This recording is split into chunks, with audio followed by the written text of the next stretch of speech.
Perdana Menteri Israel Benyamin Netanyahu kembali hadir dalam sidang kasus dugaan korupsi di Pengadilan Tel Aviv, Rabu, 15 Oktober 2025. Sidang ini merupakan kelanjutan dari proses hukum panjang yang telah berlangsung sejak Mei 2020. Tiba di lokasi, Netanyahu tampak tersenyum dan santai, didampingi beberapa menteri dari Partai Likud yang masih ia pimpin. Namun, suasana di luar gedung pengadilan jauh dari tenang.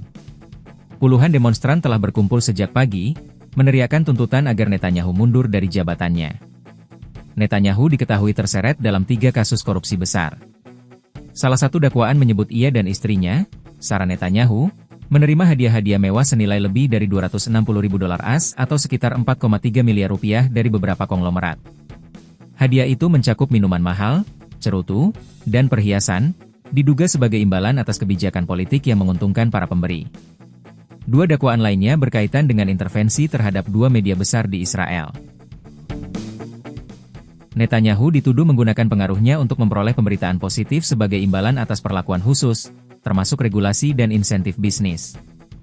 Terlepas dari proses hukum di Israel, Netanyahu juga tengah menjadi subjek surat perintah penangkapan dari Pengadilan Kriminal Internasional, ICC.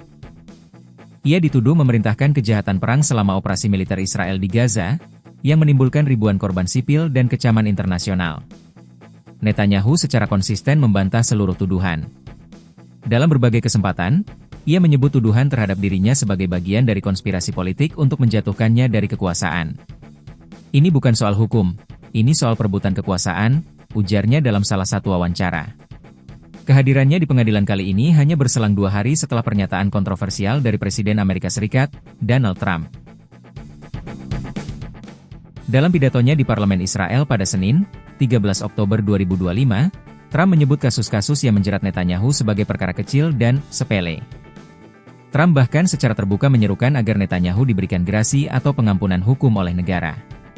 Pernyataan ini langsung menuai pro dan kontra, baik di kalangan politik Israel maupun masyarakat internasional.